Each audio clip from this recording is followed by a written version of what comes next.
Hi everyone, and welcome to the episode of the DisKingdom podcast with me, Roger, here in the UK, and Abe there in sunny California. How's it going, everybody? And in this episode, we are going to be looking back at the Marvel's 2015. I think it's been a great year for Marvel fans. There's been a few major events. We've had two big movies. We had Ant-Man, and we also had Age of Ultron. We've also had Agents of S.H.I.E.L.D. We've had Agent Carter. We've also had Daredevil and Jessica Jones on TV. And we've had some video games. And then technically we had some other Marvel movies. Technically. Yes. Oh, I forgot that one. Fantastic Four. It's forgettable. yeah, the Fantastic Four. That was one that just a couple of weeks ago my wife said she saw Fantastic Four in the store. Said, "Do you want that for Christmas?" And I went, "No." No. We haven't seen it. It's like, yeah, I'm waiting for it to be on £5 bargain and I'll pick it up. I wouldn't pay that much. I still feel like I have to see it to kind of have an opinion on it, but it's like whatever. Days of Future Past I did like, so I'm gonna. So was that 2015? I don't even remember. Was it? I don't know. I don't even remember. Oh, well. Anyway, we'll I'll look it up while you keep going. Yeah. So first off, Disney movies Marvel movies wise, Age of Ultron, massive, huge success. Loved it. Loved the action. Thought it was amazing. Had all the big fighting scenes. No more kind of messing about with like. I think this is the great thing with those movies. The intros were on the way. They introduced some new characters like Quicksilver and Scarlet Witch, and it was great. I loved it. Big summer just a big blockbuster movie. Sit there with your sweets and your popcorns and just enjoy it. You don't have to think about it. It just loved it. Yeah. Before I dive in, Days of Future Past was 2014, so we can skip it. Yeah. But Age of Ultron, I loved it. Definitely what I expected to see. Some nice little hints. Certain things that I didn't expect to see, like a weird romance and somebody has a family now, which is kind of interesting. But it was still action-packed, a great movie. Loved Spader as Ultron. You started to see this conflict build a little bit between Captain America and Iron Man. So they're really good at kind of bridging, like just connecting the dots between all the movies.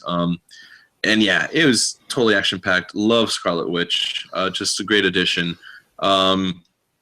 I was missing a little bit of my Falcon, but I understand why he wasn't in it as much.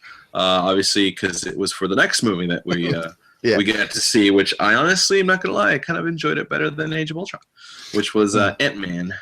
Ant-Man was awesome. Go ahead. I was going to say, Ant-Man was one of those like little things of like, I don't know if it was because expectations was kind of not maybe too high. I wasn't too familiar with Ant-Man. Wasn't too sure on how the comedy was going to work. I loved it. I just thought it was a great movie. I literally got it a couple of days ago for Christmas, so I'm going to be watching it again this week. I just really, really enjoyed it. And it was kind of like an old-fashioned sort of... It was that kind of origin story for a superhero movie. But it was nice to have an origin movie for a superhero movie that was essentially new. Because we haven't really seen that for years. I mean, we had like Thor and Iron Man, but they were years and years ago. Every time they'd reboot Batman or Spider-Man or anything like that, you know who he is. Ant-Man, I think, it's like Doctor Strange. I'm looking forward to that as well. But I think for Ant-Man, the comedy aspect of it worked really well, and tying it all in with the Avengers worked really good. Yeah, piggyback off what you said, I think what was beautiful to see, and this is honestly the first time you see it in a Marvel movie, if I remember correctly, is it's an origin story in between passing of the baton. Because obviously in the Ant-Man comic books, you have obviously Hank Pym, and then you have Scott Lang. I mean, you see the baton get passed, and in this movie, and it's kind of cool and refreshing to see, because you get to see like two Ant-Mans in one, and a little taste of the Wasp.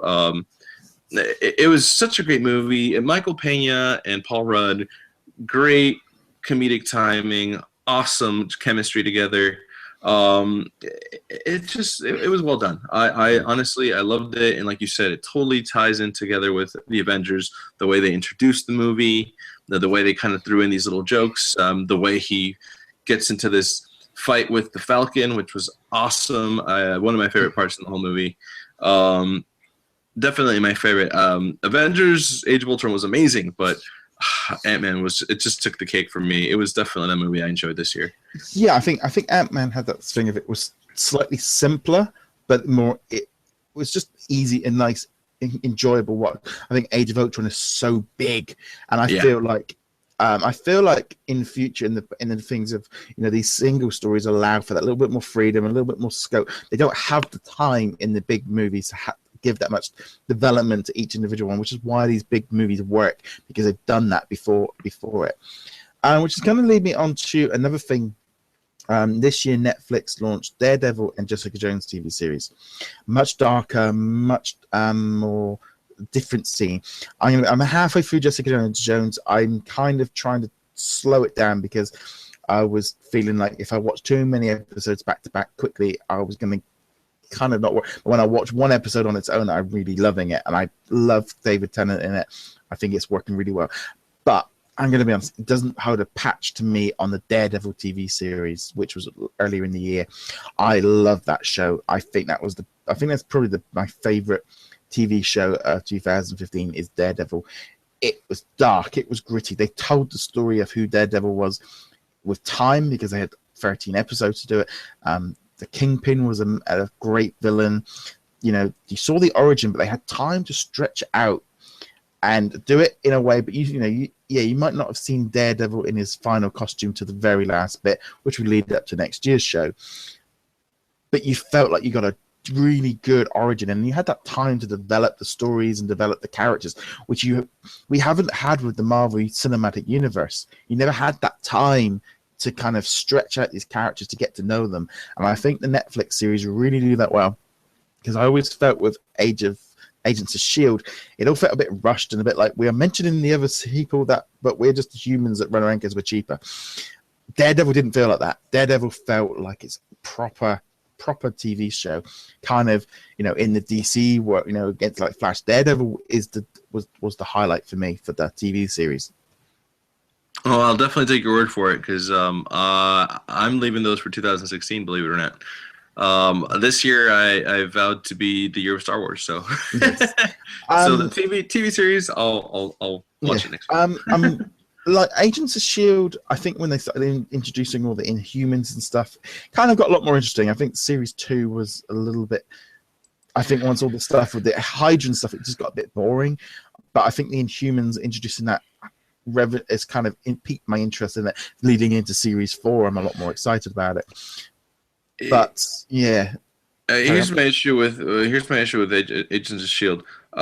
I love how they bridged the last episode with the Avengers Age of Ultron. They're like, oh no, this looks like we're gonna need to call the Avengers for the backup on this one, and then boom, the movie starts, this big action-packed fight in that station where they were tipped off. Yeah. But my biggest concern, my biggest beef that I still have to this day with Agents of S.H.I.E.L.D. and the Marvel Cinematic Universe is Coulson. Where's the disconnect? I mean, I understand that in Avengers, apparently he died in their eyes, but he's alive without them knowing. Come on, it's just, I'm sick of that storyline. They need to bring him back into the movies. They need to make the TV series intertwine just like they say it's supposed to. Yeah, I'd agree on that. I think they need to bring Agent Coulson back into the movies, and I think it'll be a good boost. Even if he has a cameo in the movie, it'll boost the TV series back up again because then he's back in it. Civil War is the right one to do it in too. So yeah, Agent Carter. I'm gonna be honest. I kind of didn't really feel it. Again, I've still got the last few episodes backed up on TV. There's been a flood of TV shows this year. It's not just with Marvel, but obviously we had other superhero movies from the other comics, DC, that kind of took up a big chunk of my year. So Agent Carter just didn't quite cut it for me. I don't quite know what it was. It didn't quite put my finger on it. I think when I watch a Marvel TV series or a TV series nowadays, you know, I think the ante has been upped with Daredevil, with things like The Flash. I want to see the superhero. I don't want to see the you know, the tea ladies and all the like the backup staff. I want to see the people now. And Agents of S.H.I.E.L.D. I think comes into that same thing. Well, you gotta also see where your market is, and obviously where you're broadcasting. Like, for example, Agents of S.H.I.E.L.D. and Agent Carter, you're broadcasting on national television, where you have rating issues and you have certain things you can do. Netflix, you know, there's no limitation, and that's why Daredevil and Jessica Jones couldn't get away with all this stuff. And as far as Agent Carter goes, I think it's for a niche market. It's for a specific demographic of people. I enjoyed it. It was cool. It's definitely not, as you know, when you watch something Marvel related, it's not what you expect to see.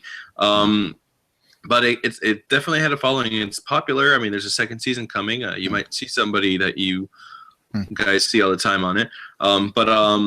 Yeah, it's an interesting show. It's definitely cool that they're trying to do a backstory. It's kind of like what they're doing with Gotham. It's like, you know, before the bat type of thing. Like, well, this is before the superheroes, Agent Carter type of thing. It's interesting. Yeah, I must admit, I dropped Gotham because, again, so many TV shows, and I had to cherry pick the ones I liked. But no, I still think that a very, very good year for 2015 for movies. Comic books wise, I'm on Marvel Unlimited, so I'm a few months behind. I'm just saying, all this Secret Wars stuff, I still haven't got a clue what the hell is going on all these battlegrounds and battle zones and stuff. I'm reading the comics and I don't have a clue what's going on. They've combining all the universes together. I'm reading them and I don't understand what's going on. And I've read so many of them, and I've been having discussion with other comic friends, and everyone's a bit like, it's all been a bit odd.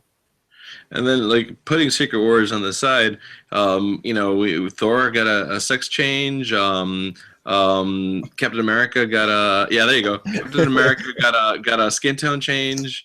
Iron Man got a tech change. I mean, it's just all different.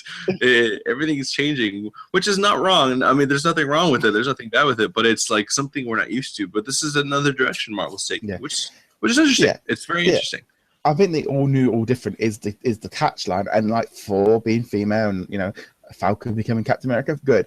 I just think the whole merging of like getting rid of the universes, and I could have handled all that. It was all the battleground comic books that came with it, where it's like, this is so random. It's just like a load of what if things, and I'm just reading them. I don't understand it, don't get it.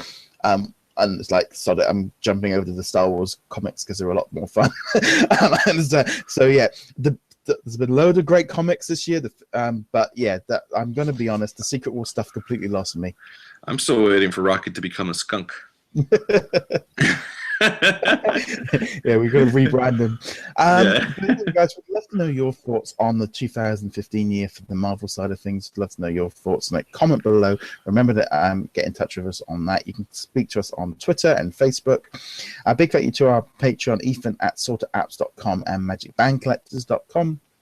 And I think that's pretty much going to wrap up our Marvel recap of 2015. Anything else you want to add on that one? Yeah, Fantastic Four, not so fantastic. Okay, that's it, pretty much. Anyway, guys, thank you very much for watching, and we shall see you guys in a later video. Later, guys. Laters.